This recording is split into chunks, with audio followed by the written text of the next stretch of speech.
దేవుని మాటలు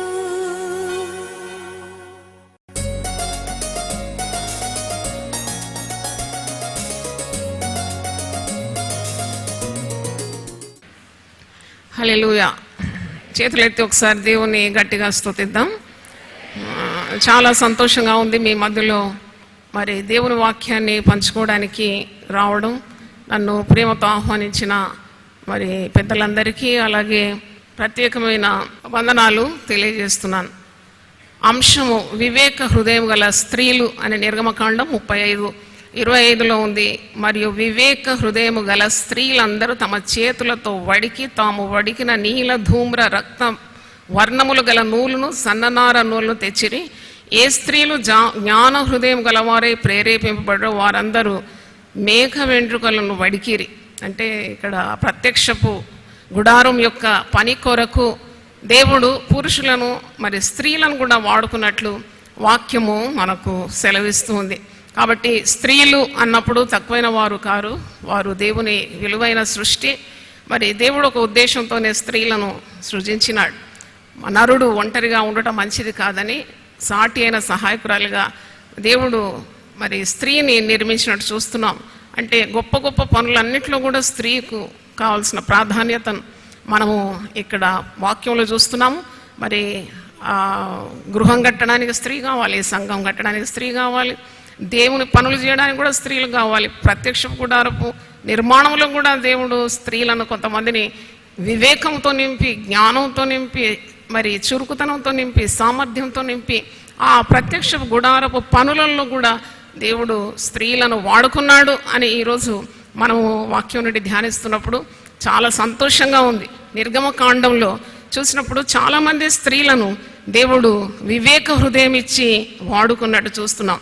నిర్గమకాండం 1వ అధ్యాయంలో చూసినప్పుడు షిఫ్రా, పూయు అను హెబ్రీ స్త్రీలను, మంత్రసానులను, మరి ఇశ్రాయిల్లో మగ శిశువులను కాపాడుకున్నట్టుకు వారికి వివేకం గల హృదయాన్ని ఇచ్చి, జ్ఞానాన్ని ఇచ్చి, మరి రాజు ఇచ్చిన ఆజ్ఞను కూడా వారు లెక్క చేయకుండా దేవునికి భయపడి మగ శిశువులను కాపాడినట్టు వాక్యంలో చూస్తున్నాం. అలాగే మోషే అంత గొప్ప నాయకుడు, ఇశ్రాయేల్లో మరి శ్రేష్టమైన నాయకుడు, దేవుని చేత ఎన్నికైన నాయకుడు. ఇశ్రాయేలు ప్రజలను ఫరో యొక్క కఠినమైన బానిసత్వం నుండి విడిపించి వారిని కనాను రాజ్యానికి నడిపించడానికి దేవుని చేత ఎంపికైన గొప్ప నాయకుడు. ఆ నాయకుని పుట్టుకలో స్త్రీలున్నారు, ఆ నాయకుని కాపుదలలో స్త్రీలున్నారు. పెరిగి పెద్దవాడుకు ఒక స్త్రీని, ఫరో యొక్క కుమార్తెను దేవుడు వాడుకున్నాడు. మోషే తల్లి అయిన యొకేబేదు చాలా జ్ఞానవంతురాలే, ఎంతో అద్భుతమైన మరి వివేకంతో తన కుమారుని కాపాడుకోగలిగింది. అలాగే తన సహోదరి మిరియం కూడా మరి వాడబడినట్టు మనం చూస్తున్నాం. వీరందరూ వివేకం గల స్త్రీలు. మరి వివేకం గల స్త్రీలకు వివేకము ఎక్కడి నుండి లభించింది? పరిశుద్ధ గ్రంథంలో యాకోబు 1:17లో ఉన్నది, శ్రేష్టమైన ప్రతి ఆశీర్వాదము జ్యోతిర్మయుడైన తండ్రి యొద్ద నుండి వస్తుంది. సంపూర్ణమైన ప్రతి వరము మరి ఆ దేవుని యొద్ద నుండే రావాలి. He is the source of all resources. ఈరోజు ఇంతమంది మరి స్త్రీలు ఉన్నారు, కొంతమంది సేవకులు, దైవజనులు, సేవకురాళ్ళు కూడా ఉన్నారు. వారందరూ కూడా మరి దేవుని వాక్యాన్ని వినడానికి ఇక్కడికి రావడం చాలా సంతోషకరం. మరి దేవుని యొద్ద నుండి పొందుకోవాలి అన్నప్పుడు మనం ఏ విధంగా దేవుని ఆశీర్వాదాలు, దేవుడు ఇచ్చే మరి శ్రేష్టమైన దీవెనలు పొందుకోవాలి? ఈ లోకంలో ఒక స్త్రీగా నీవు మరి ఉన్నావు అనంటే తప్పకుండా దేవునికి ఒక ప్రణాళిక నీ పట్ల ఉంటుందని గమనించాలి. పాత నిబంధనలో స్త్రీలు ఉన్నారు, కొత్త నిబంధనలో స్త్రీలు ఉన్నారు. నన్ను మరి దేవుడు సేవకు పిలిచినప్పుడు చాలామంది నన్ను నిరాశపరిచినారు, కానీ నేను వారితో చూడలేదు. పరిశుద్ధ గ్రంథములో మరి అనేక మంది స్త్రీలు నాకు మరి వారు దారి చూపినారని చెప్పాలి. ఎందుకంటే ధైర్యవంతులు ఉన్నారు, సాహసవంతులు ఉన్నారు, తెలివైన వారు ఉన్నారు, మరి ప్రజ్ఞావంతులు ఉన్నారు, చురుకైన వారు ఉన్నారు, పరిశుద్ధాత్మ పూర్ణులు ఉన్నారు.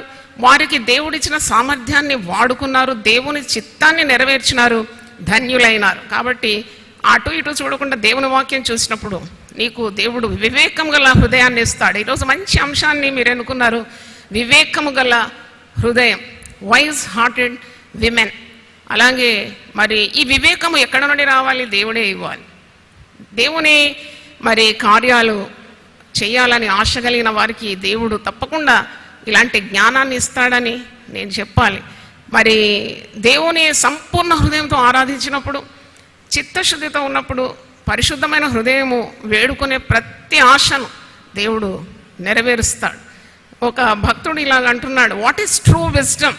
నిజమైన జ్ఞానము ఏది అంటే, true wisdom is nothing but gauging at God అంట.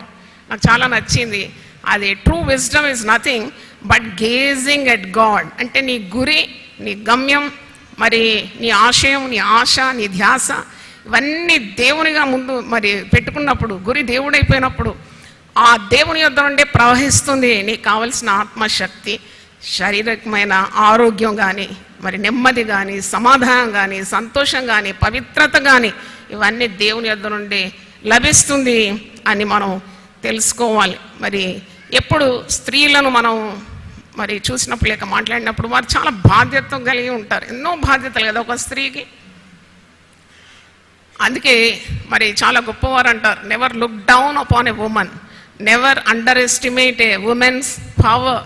ఒక స్త్రీ యొక్క శక్తిని లేక ఒక స్త్రీని ఎప్పుడు కూడా తక్కువ అంచనా వేయడం కానీ, చౌకబారు చూపు చూడొద్దు అని ఈవెన్ స్వామి వివేకానంద గారు కూడా అన్నారు. ఎందుకంటే ఆ స్త్రీకి అంత అతీతమైన శక్తిని దేవుడు ఇచ్చినాడు. చూడండి, రక్షణ ప్రణాళికలో కూడా ఒక స్త్రీని దేవుడు ఎంపిక చేసుకున్నాడు. స్త్రీ అవసరమైంది. God needed a woman at the plan of salvation. కాబట్టి ఒక స్త్రీగా ఉండడానికి దేవుడు నిన్ను ఈ లోకంలో నియమిస్తే it's nothing but a great favour from the Lord. You have to keep thanking because he has shown favour, his mercy is on upon you. ఆయన కృప నీ మీద ఉంది. ఆయన తప్పకుండా నీకు కావలసిన ఆరోగ్యాన్ని, జ్ఞానాన్ని, శక్తిని, మరి నీకు పనితనాన్ని ఇవన్నీ కూడా ఆయన అనుగ్రహిస్తాడని నమ్మాలి. స్త్రీ ఎప్పుడు కూడా కలవరంగా ఉండకూడదు. కలవరంగా ఉన్నప్పుడు ఆమె తన ప్రభావాన్ని పిల్లల మీద, భర్త మీద, ఇంటి యావత్తు మీద అలాంటి దుష్ప్రభావాన్ని చూపెడుతుంది. కాబట్టి స్త్రీ ఎప్పుడు కూడా దేవుని మీద ఆనుకోవాలని మనం నేర్చుకుంటున్నాం. యెషయా 26:3 ఒక మాట ఉంది, మరి ఎవని మనస్సు నీ మీద ఆనుకొని ఉండనో వాని నేను పూర్ణ శాంతి గలవానిగా చేస్తాను. అంటే ఇవి అనుభవాల ద్వారా నేను అనేకమైన సంగతులు పరిశుద్ధ గ్రంథం నుండి నేర్చుకున్నాను. ఆ దేవునితో ఎప్పుడు కూడా కనెక్ట్ అయి ఉండడం నేర్చుకున్నాను. To get connected with God. చూడండి, దేవుని మరి గురిగా నిలుపుకున్న ఒక స్త్రీ ఆమె తప్పకుండా దేవుని మాటలకు విధేయత చూపుతుంది, దేవుడు చెప్పినట్టు చేస్తుంది. కాబట్టి దేవుని యొక్క శక్తిని ఆమె పొందుకుంటుంది. ఆమె కుటుంబము ఎంత అతలాకుతలంగా ఉన్నా దాన్ని సరైన మార్గంలో నడిపించడానికి ఆమె దివ్యమైన మరి దైవ శక్తిని ఆమె పొందుకోగలదు. ఆ జ్ఞానం అనగా ఏంటి? వివేకము గల స్త్రీలు అన్నప్పుడు తప్పకుండా వివేక హృదయము గల స్త్రీలు అని అంశము మనం చూస్తున్నాం. అంటే ఆమె హృదయం ఎప్పుడు కూడా దేవుని మీద ఆశ కలిగి ఉన్నప్పుడు తప్పకుండా ఆమెకు దైవికమైన జ్ఞానాన్ని కూడా దేవుడు అనుగ్రహిస్తాడు. మరి జ్ఞానము ఎక్కడ లభిస్తుంది? యోబు 28 అంతా జ్ఞానము ఎక్కడ లభిస్తుంది? Where can I find wisdom? నాలో లేదు, నాలో లేదు, నాలో లేదని మరి ప్రకృతిలో ఉన్న ప్రతిదీ తెలియజేస్తుంది. నాలో లేదు జ్ఞానం. మరి ఎక్కడ లభిస్తుంది అన్నప్పుడు దేవుని యొద్దనే జ్ఞానము లభిస్తుంది. దుష్టత్వాన్ని విడిచిపెట్టడమే జ్ఞానం అండి. దేవుని యందు భయభక్తులు కలిగి ఉండడమే జ్ఞానం అని అక్కడ వాక్యంలో చూస్తున్నాం. మరి సామెతల గ్రంథం 1:7 అలాగే 9-10 కూడా దేవుని యందు భయభక్తులు కలిగి ఉంట జ్ఞానమునకు మూలము అని వాక్యంలో మనము చూస్తున్నాం. ఈరోజు ఒకవేళ నువ్వు ఏదైనా ప్రయాసంతో, భారంతో ఇక్కడికి వచ్చి ఉన్నావేమో, దేవుడు నీకు మరి మాట సెలవిస్తున్నాడు. ఏంటంటే తప్పకుండా నీవు దేవుని యొక్క జ్ఞానాన్ని అడిగి పొందుకోవాలి. జ్ఞానము అడిగి పొందుకోవాలి. ఏవేవో అడుగుతాం, కానీ నా యొక్క ఆత్మీయ జీవితంలో దేవుడు నాకు నేర్పించినాడు, ask God wisdom, seek God wisdom. అంటే దేవుని యొద్ద నువ్వు జ్ఞానం అడగాలి. దీనికి ఆధారంగా ఎక్కడన్నా వాక్యం ఉందా అన్నప్పుడు నాకు సామెతలు గ్రంథం 2వ అధ్యాయంలో 5 నుండి మరి ఆ 2 వచనాలు చూసినప్పుడు తెలివికై నువ్వు మొర్ర పెట్టాలని 2:5 యెహోవా యందు భయభక్తులు కలిగి ఉండుట ఎట్టిదో నీవు గ్రహించేదవు ఎప్పుడు అన్నప్పుడు 3వ వచనంలో తెలివికై మొర్ర పెట్టిన ఎడల, వివేచనకై మనవి చేసిన ఎడల, వెండిని వెతికినట్లు దాన్ని వెతికిన ఎడల, దాచబడిన ధనమును వెతికినట్లు దాన్ని వెతికిన ఎడల, యెహోవా యందు భయభక్తులు కలిగి ఉండుట ఎట్టిదో నీవు గ్రహించెదవు. దేవుని గూర్చిన విజ్ఞానము నీకు లభించును. యెహోవాయే జ్ఞానమిచ్చువాడు, తెలివియు వివేచనయు ఆయన నోట నుండి వచ్చు. దేవుని స్తోత్రం, హల్లెలూయా. ఈరోజు చూసినప్పుడు భయంకరమైన దినాల్లో ఉన్నాం. ఇప్పుడు మనం ప్రత్యక్ష గుడారం కట్టే పని మనకు లేదు, కానీ మనకు దేవుడిచ్చిన కుటుంబాలను కట్టుకోవడం చాలా ప్రాధాన్యమైన పని మనకి ఇచ్చినాడు. మనకు దేవుడిచ్చిన సంఘాన్ని కట్టడానికి విలువైన సాధనాలుగా వాడబడడం కూడా అదొక పని. కాబట్టి దేవుని రాజ్యం కట్టే పని కూడా స్త్రీల మీద ఉంది. మరి ఏ విధంగా కట్టాలి? How I should exercise my abilities or execute my wisdom. Definitely God will supply your need. కొలస్సీ 2:3 బుద్ధి జ్ఞాన సర్వ సంపదలు ఆయన యందు గుప్తములై ఉందని వాక్యం సెలవిస్తుంది. ప్రసంగి గ్రంథం 10:10 కార్యసిద్ధికి జ్ఞానము ప్రధానమైనది. అంటే ఏదైనా ఒక పని నీవు చేయాలి అంటే, నీకు అప్పగింపబడిన బాధ్యతలు సక్రమంగా నిర్వహించాలి అంటే తప్పకుండా you need skill, wisdom and understanding. ఒక భవనం కట్టాలంటే ఎంత నైపుణ్యం కావాలండి, ఎంత ఆలోచన కావాలి, ఎంత తెలివితేటలు కావాలి. చూడండి, కొన్ని కుటుంబాలు ఎంత చక్కగా కట్టబడి ఉంటుంది, చూస్తేనే ముద్దొస్తుంది. నేను చెప్పేది అక్షరార్థమైన బిల్డింగ్లు కావు, కానీ వారు తమ కుటుంబాలను కట్టుకోగలుగుతున్నారు. కొంతమంది స్త్రీలు పరిస్థితులన్నీ ప్రతికూలంగా ఉన్నా వారికి దేవుడిచ్చిన అభిషేకంతో వారు తమ కుటుంబాలను దేవుని మార్గంలో నడిపించగలుగుతున్నారు. కొన్ని కుటుంబాలు, ఎంత చక్కని కుటుంబాలు కూడా అతలాకుతలం చేసి పెరికి పారవేసిన స్త్రీలను కూడా మనం చూస్తున్నాం. అందుకే జ్ఞాని అయిన సొలొమోను సామెతల గ్రంథం 14:1 జ్ఞానవంతురాలు ఇల్లు కడుతుంది, 3 నాలు తన చేతులతో తన ఇల్లు ఊడబెరుకుతుంది. చూడండి, కట్టడానికి, పెళ్ళగించడానికి, పడద్రోయడానికి, నిలబెట్టడానికి, నశింపజేయడానికి, దాన్ని ఉద్ధరించడానికి స్త్రీకి దేవుడు ఇలాంటి శక్తి ఇచ్చినాడని మరి మనం తెలుసుకుంటున్నాం. కాబట్టి వాక్యం అంటుంది ప్రసంగి 10:10 ఇనుప ఆయుధము మొద్దుగా ఉన్నప్పుడు దానిని పదును చేయనిడల పనిలో ఎక్కువ బలము వినియోగింపవలెను. అయితే కార్యసిద్ధికి జ్ఞానమే ప్రధానం. ఒక పని చేయాలంటే జ్ఞానం కావాలి. ఒక చెట్టు తెగాలంటే ఆ గొడ్డలి పదునుగా ఉండాలి. మరి కొందరు ఎప్పుడు ప్రార్థనలు చేస్తూనే ఉంటారు, గుడికి వస్తూనే ఉంటారు, అయినా వారి కార్యాలు ఎందుకు సఫలం కావడం లేదు? ఎక్కడో ఉంటుంది మరి లోపం. పరిశుద్ధ గ్రంథంలో ఉంది, నీవు నీ గొడ్డలి పదును చేసుకోవాలి. ఇనుప ఆయుధం ముద్దుగా ఉంటే పనిలో చాలా మరి నీవు బలము వినియోగించాల్సి వస్తుందంట. దాన్ని పదును చేసుకుంటే నీకు తొందరగా పనులైపోతుంది. మరి కార్యసిద్ధికి జ్ఞానము ప్రధానం. For everything you need wisdom. ఒక స్త్రీ ముఖ్యంగా తన ఇంటిని చక్కని మార్గంలో నడిపించుకోవాలంటే ఎంత జ్ఞానం కావాలి. ఈ జ్ఞానం ఎక్కడ మరి కొట్టులో దొరికే సరుకు కాదు. You will not get it anywhere, only at the feet of Jesus you can get immense wisdom. అందుకే యాకోబు 1:5 ఉన్నది, మీలో ఎవరికైనా జ్ఞానం కొదువుగా ఉందా వాడు దేవుణ్ణి అడగాలి. అది అక్కడిక్కడ దొరికేది కాదు, వాడు దేవుణ్ణి అడగాలి. If any of you lakh wisdom let him ask of God.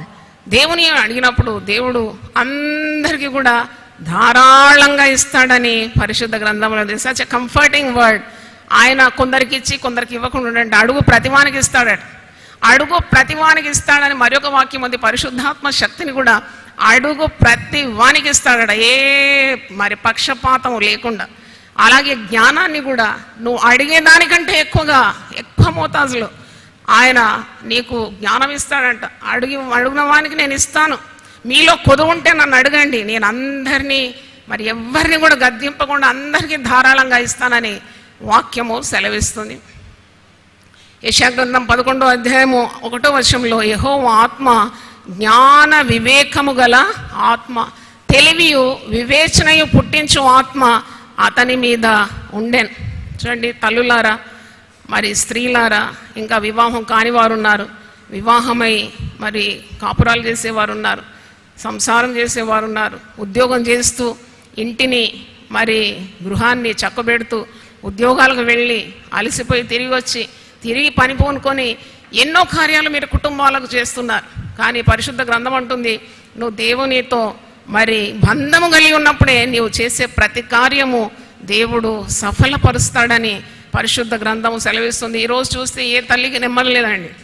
ఏ తల్లిని రోజంతా నేను కౌన్సిలింగ్లో ఉంటాను. ఎంతోమంది తల్లులు వస్తూ ఉంటారు నా దగ్గర, తండ్రులు వస్తూ ఉంటారు, గుండె బాదుకుంటారు, తల కొట్టుకుంటూ ఉంటారు. మరి ఇదొక పరిష్కారం ఆ సమస్యకు. భయంకరమైన రోజుల్లో ఉన్నాము. ఈ చివరి రోజుల్లో పిల్లలు మాట వినడం లేదు, అవిధేయత, మరి తిరుగుబాటు ధోరణి, తిరుగుబడుతున్నారు. ఒక మాట చెప్తే దానికి తిరుగుబడుతున్నారు. వై అని అడుగుతున్నారు. మునుపటి రోజుల్లో తల్లిదండ్రులు చెప్పిన రీతిలో గీసిన గీత దాటకుండా పిల్లలు సక్రమంగా పెరిగినారు. ఈ రోజుల్లో చూసినప్పుడు సాతాను తాండవం ఆడుతుంది. ఎవరిని మిరుగుదనా అని వాడు గర్జించు సింహం వలె వెతుకుతూ తిరుగుతూ ఉన్నాడు. మన పిల్లల పయనం ఎటు, where are our children going? Every mother should have the burden for her children. అందుకే యేసు ప్రభు, నా నిమిత్తం మీరు ఎందుకు ఏడుస్తున్నారు? మీ నిమిత్తం, మీ బిడ్డల నిమిత్తం మీరు ఏడవండి, ఏడవండి. అలా ఏడ్చే స్త్రీలు ఇప్పుడు కనబడడం లేదు. సుఖభోగములు యందు ఆసక్తి కలిగి ఉన్నారు. పిల్లలను అన్నారు, లోకానికి వదిలిపెట్టినారు. వారు దుర్మార్గులు అవుతారా, అక్రమస్తులు అవుతారా, రౌడీలు అవుతారా, గ్యాంగ్ లీడర్లు అవుతారా, సమాజానికి విద్రోహులుగా ఉంటారా, లేక దేవుని బిడ్డలుగా మారుతారా, దేవుని కార్యాలు చేస్తారా, దైవరాజ్యాన్ని కడతారా? ఇదంతా అనుమానంగా ఉంది. కనుక పరిశుద్ధ గ్రంథంలో ఒక మాట ఉంది, మార్క్స్ వార్త 9:29, ఇది ప్రార్థన వల్ల మరియు ఉపవాసం వల్లనే కానీ దేని వల్ల ఇలాంటివి చీకటి శక్తులు, దయ్య పనులు వదిలిపోవట అసాధ్యమని యేసు ప్రభు సెలవిచ్చినాడు. దేవుని స్తోత్రం, హల్లెలూయా. You have a great weapon of prayer to fight the tantrums of the devil. సాతాన్ని ఎదుర్కోవడానికి, నీ పిల్లలను రక్షించుకోవడానికి మరి గొప్ప ఆయుధము ప్రార్థన అని మర్చిపోకూడదు. మన దేవుడు ప్రార్థన విన్నపములను ఆలకిస్తాడు. ఆలకించి ఆ ప్రార్థనలకు జవాబు తప్పకుండా నీకు అనుగ్రహిస్తాడు. కాబట్టి ఈ రోజుల్లో పిల్లలు చాలా దారి తప్పిపోతున్నారు. మగపిల్లలను పెంచడమే కష్టం అంటే ఆడపిల్లలు పెంచడం మరీ అధ్వానంగా తయారైందని చెప్పవచ్చు. ఎందుకంటే ఇప్పుడు పిల్లలు అన్ని రకాల లోక ఆశలకు వారు తలొగ్గుతున్నారు. డ్యూటీకి వెళ్ళిపోతున్నారు, చేతి నిండా జీతం, ఎంఎన్సీ కంపెనీస్లో పనిచేస్తున్నారు, నైట్ షిఫ్ట్ అంటున్నారు. ఆ నైట్ వారు ఎక్కడున్నారో తల్లిదండ్రులకు తెలియదు. సెలవు దినం వస్తే పార్టీలు అంటున్నారు, ఫంక్షన్లు అంటున్నారు, క్లబ్బులు అంటున్నారు, పబ్బులు అంటున్నారు. మగపిల్లలతో తిరుగుతున్నారు అడ్డగోలిగా. వారికి క్రమం అంటూ లేదు. వారి జీవితాలు వినాశమైపోతుంది. అబార్షన్లు చేసుకుంటున్నారు. దేవుని మార్గాన్ని వదిలిపెట్టి సాతానుకు ఎరగా మారిపోతున్నారు. తల్లులుగా మనం ఏం చేస్తున్నాం? What are we doing? మనకేదో దేవుని వాక్యం చాలా వచ్చి అనుకుంటున్నాం, అది తెలుసు ఇది తెలుసు అనుకుంటున్నాం. నీకు ఏది తెలియదని దేవుని సన్నిధిలో మొట్టమొదటి ఒప్పుకోవాలి. నీ పాపాలను నువ్వు ఒప్పుకోవాలి. నీ పిల్లలు బాగుపడాలంటే దేవుని సన్నిధిలో నీవు చేసిన ప్రతి అతిక్రమాన్ని ఒప్పుకొని వదిలిపెట్టాలి. పరిశుద్ధ గ్రంథంలో ఉంది, తన అతిక్రమములను దాచిపెట్టువాడు వర్ధిల్లడు, కానీ దాన్ని ఒప్పుకొని వదిలిపెట్టువాడు దేవుని యొక్క కనికరాన్ని పొందుతాడట. దేవుని స్తోత్రం, హల్లెలూయా. కాబట్టి a mother should always have a great pain for her children. కొంతమంది స్త్రీలు సుఖాసక్తి గల స్త్రీలు, వారి గురించే వారికి చింత ఉంటుంది, కానీ కన్న పిల్లలు ఏమవుతున్నారో వారికి శ్రద్ధ లేదు, బొత్తిగా లేదు. పరిశుద్ధ గ్రంథంలో 36వ కీర్తన 1వ వచనంలో ఉంది, వారు దేవుని మార్గాన్ని విడిచినారు, వారి హృదయంలో దేవుని భయము బొత్తిగా లేదట, బొత్తిగా లేదు. తల్లి ఎట్టిదో బిడ్డ అట్టిదే అని ఎజెకియెల్ గ్రంథంలో ఉంది. తల్లి సరైన మార్గంలో నడిస్తే పిల్ల కూడా అదే మార్గంలో నడుస్తుంది. తల్లి వంకర మార్గంలో నడిచి తన బిడ్డ సరైన మార్గంలో నడవాలంటే అది కాని పని. కాబట్టి జాగ్రత్తగా ఉండాలి. చెడ్డ రోజులు ఇవి. కొన్ని వేల సంవత్సరాల ముందే రాసినారు పరిశుద్ధ గ్రంథంలో, ఎఫెసీ 5వ అధ్యాయంలో, దినములు చెడ్డవి గనుక మీరు అజ్ఞానుల వలె ఉండక జ్ఞానుల వలె నడుచుకోవాలి. మరి మగపిల్లలను కన్నవారికి కూడా నెమ్మది లేదు. చెడు సాంగత్యంలో పడిపోతున్నారు, క్రూరంగా ప్రవర్తిస్తున్నారు, మూర్ఖంగా ప్రవర్తిస్తున్నారు, తల్లిదండ్రులను కొడుతూ ఉన్నారు. మరి క్రైస్తవ కుటుంబాలే, నేను చెప్పేది అన్య కుటుంబాల గురించి కాదు, చాలా పర్యాయములు నేను ఆలోచించినాను. అన్యుల కుటుంబంలో ఉన్న మర్యాద, మరి భక్తి లేక క్రమము క్రైస్తవులు అనబడే కుటుంబాల్లో కనబడడానికి మచ్చుకైనా లేదు. ఎందుకు ఇలా జరుగుతుంది? Where is the error? What happened? ఎక్కడ లోటు? ఏమైంది? మన క్రైస్తవ కుటుంబాలు తాగుతున్నారు, తందనాలాడుతున్నారు. ప్రార్థనలు ఎక్కువ కావాలి సంఘాల్లో కార్యక్రమాలు ఉంది, కానీ ప్రార్థనలు, ఉపవాస ప్రార్థనలు చాటించడం లేదు. ప్రార్థన ఎక్కడ ఉంటుందో సాతాను కుప్పగూలిపోతుంది. దేవుని స్తోత్రం, హల్లెలూయా. Where there is prayer, Satan will get utter defeat, no doubt about that. కాబట్టి చాలా జాగ్రత్తగా ఉండాలి. వివేకము గల ఒక స్త్రీగా నన్ను నీవు అభిషేకించు ప్రభువా. నీ జ్ఞానాన్ని నాకు దయచి, ప్రార్థనా శక్తి నాకు దయచి, నా బిడ్డల గురించి ఉన్న శ్రద్ధ నాకు దయచేయి, నా కుటుంబం గురించి ఉన్న కన్నీళ్లు నాకు దయచేయమని ప్రార్థన చేయాలి. పిల్లలు మరి ఇప్పుడు చూసినప్పుడు సెల్ ఫోను దుర్వినియోగాలు, లేక దొంగతనాలు, సినిమాలు, మాదక ద్రవ్యాలు, డ్రగ్స్కు బానిసలైపోతున్నారు. మరి లైంగికమైన మరి ఆ స్వలింగ సంపర్కం అని పాపం, ఆ పాపం చాలా ర్యాపిడ్గా మన దేశంలో కూడా ప్రాకిపోతుంది. లెస్బియనిజం, హోమోసెక్షువాలిటీ, సుఖ వ్యాధులు అంటే లైంగికపరమైన మరి పాపాలు చేసి శరీరం పాడైపోతున్నది. యవ్వన కాలంలోనే పిల్లలు సుఖ వ్యాధులకు గురవుతున్నట్టు వార్తలు చెప్తోంది. అంటే వీటన్నిటిలో తల్లిదండ్రుల గుండె చెదిరిపోతుంది, దాంట్లో అనుమానం లేదు. గుండె చెదిరింది, లేక గుండె బాదుకున్నావు, తల బాదుకుంటే నీ సమస్యకు పరిష్కారం లేదు. You have to get wisdom from God.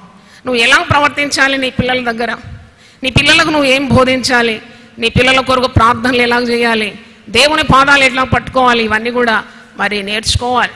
You have to be taught by the lord.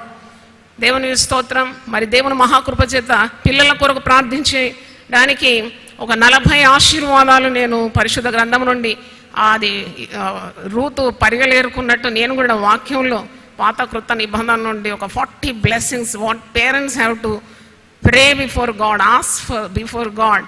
అది కూడా నేను మరి ఈరోజు మీకు ఉచితంగానే దెబోరా స్వరంలో పెట్టి సిద్ధం చేసి తీసుకొచ్చాం.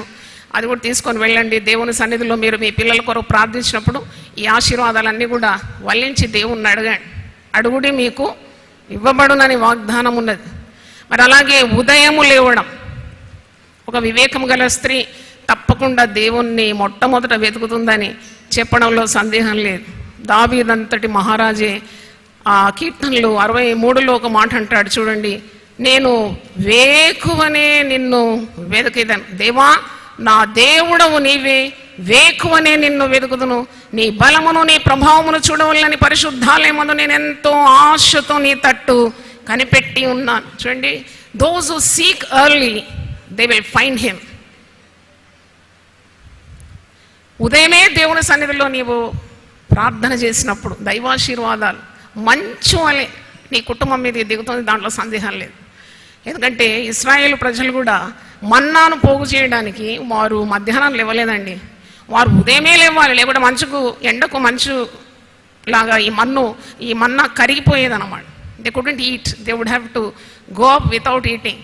మంచు లాగా మన్నా పరలోకం నుండి కురిసినప్పుడు వీరు ఉదయాన్నే లేచి పరిగెత్తుకొని పోయి అది సమకూర్చుకోవాలి. వారు దినదిన ఆహారం కొరకు వారు ఒకవేళ మరి ఆలస్యంగా లేస్తే ఆ మన్నా కరిగిపోయేది. అందుకే దైవాశీర్వాదాలు కూడా మొట్టమొదట దేవుని సన్నిధిలో కనిపెట్టే వారికి తప్పకుండా ఉంటుంది. When you kneel before God early in the morning. చూడండి, the early bird will catch the worm అని ఇంగ్లీష్లో ఒక సామెత ఉంది. Early morning has gold in its mouth అంట.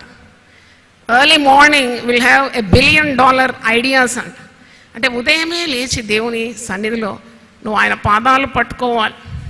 మొన్న ఏదో టీవీలో చూసాను, పట్టుకుంటే పట్టు చీర అంట. పట్టుకుంటే పట్టు చీర కాదు. నేను అప్పుడు అనుకున్నారు, యేసు పాదాలు పట్టుకుంటే ఆయన మొత్తం నీ చేతిలో మరి అనుగ్రహించేస్తాడు, కావలసినవన్నీ నీకు అనుగ్రహిస్తాడు. పట్టు చీర మాత్రం కాదు, ఆయన పాదాలు పట్టుకోవాలి, ఉదయమే లేవాలి. కాబట్టి ఈరోజు మనం మరి వాక్యం నుండి నేర్చుకుంటున్నాం, దేవుని సన్నిధిలో నువ్వు లేచి ప్రార్థన చేసినప్పుడు అంతకు మించిన వివేకం ఎక్కడుంది? Where is the wisdom? More than asking God his blessings. That is the greatest wisdom. Prayer is the greatest wisdom. నన్ను అడిగితే ప్రార్థనను మించిన జ్ఞానం ఈ లోకంలో లేనేలేదు. ప్రార్థన అంటే getting connected with God, the omnipotent, the supernatural, the omnipotent God అంటే సర్వశక్తి గల దేవునితో నువ్వు కనెక్ట్ కావడమే కదా ప్రార్థన. కీర్తనలు 5:3 చూడండి, యెహోవా ఉదయమున నా కంఠస్వరము నీకు వినబడును, ఉదయమున నా ప్రార్థన నీ సన్నిధిని సిద్ధము చేసి కాచి ఉందును. ఉదయమే లేచి నీ సన్నిధిలో నేను కనిపెడతాను, ప్రార్థన చేస్తాను. నా స్వరాన్ని ఇతరులు వినకముందే నా స్వరాన్ని నీకు వినిపిస్తాను, నీ స్వరం నేను వింటాను. మంచిగా ఉందండి మరి కీర్తనకారుని ప్రార్థన. కాబట్టి నీవు దేవునిలో నిలిచి ఉంటే ఈ లోకంలో సుఖమైన జీవితం దేవుడు ఇస్తాడు. పరలోకంలో బంగారు వీధుల్లో నడుస్తామని చాలా ఎదురు చూపులు చూస్తున్నావు, కానీ ఈ లోకంలో కూడా సరిగ్గా క్రమంగా బ్రతకాలి కదా.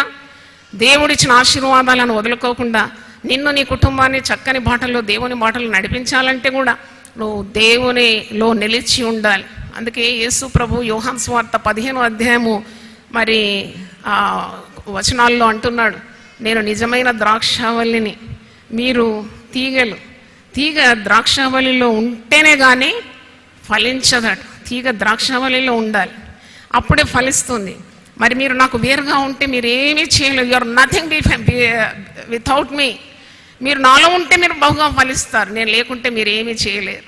చాలా ప్రయాసపడుతున్నారు, చాలా కష్టపడుతున్నారు, చాలా ఆలోచిస్తున్నారు, రాత్రంతా నిద్ర లేదు, మరి ఎంతో కలవరము. అంత కలవరం అవసరం లేదు. నువ్వు దేవునిలో నిలిచుంటే చాలు, ఆయనలో పాదుకొని ఉండు, నీ కార్యాలన్నీ కూడా ఆయనే సఫలపరుస్తాడు. గుండె నొప్పితో హార్ట్ అటాక్తో మరణించే అవసరం రాదు. ఎందుకంటే నువ్వు దేవుని గురిగా నిలుపుకున్నావు, నువ్వు బహుగా ఫలిస్తావు.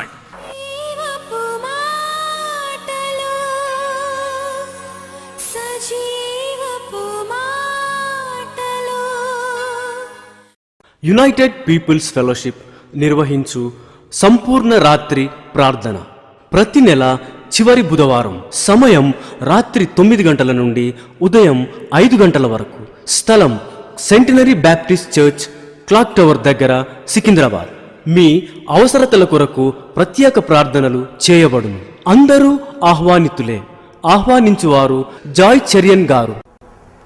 ఇంతవరకు మీరు జాయ్ చెరియన్ గారి సందేశం విని ఆశీర్వదింపబడ్డారని నేను నమ్ముచుంటున్నాను. మీ స్పందన మాకు తెలియజేయండి. మరియు మీ ప్రార్థన అవసరతలు మా ఆత్మీయ పుస్తకములు పొందుకొనుటకు మాకు ఫోన్ ద్వారా కానీ, లేక ఉత్తరం ద్వారా కానీ, మరి ఈమెయిల్ ద్వారా కానీ మాకు తెలియజేయాలని మేము మీకు మనవి చేస్తున్నాము. మా address Joy Cherian United Peoples Fellowship, ఇంటి నెంబర్ 1-52/52/E/3, రామ్నగర్, హైదరాబాద్ 5,20,000. మా ఫోన్ నంబర్స్ 04027624030. మా మరి ఒక నంబర్ 04027624031. మా ఈమెయిల్ అడ్రస్ joycherian@hotmail.com. మరియు మా వెబ్సైట్ www.unitedpeoplesfellowship.org. మా ప్రార్థనా కూటములు రామ్నగర్ ఆలయంలో ప్రతి శుక్రవారం ఉపవాస ప్రార్థనలు ఉదయం 10 గంటల నుండి మధ్యాహ్నం 1 గంట వరకు మరియు సాయంత్రం 5 గంటల నుండి రాత్రి 8:30 వరకు జరుగునని తెలియజేయచ్చు ఆహ్వానిస్తున్నాము. మరియు ప్రతి ఆదివారం ఉదయకాలపు ఆరాధన 6 గంటల నుండి 9 గంటల వరకు. స్థలం యునైటెడ్ పీపుల్స్ ఫెలోషిప్, రామ్నగర్ ఆలయంలో జరుగును. మరియు మా సాయంకాలపు ఇంగ్లీష్ ఆరాధన సమయం సాయంత్రం 4 గంటల నుండి 6 గంటల వరకు.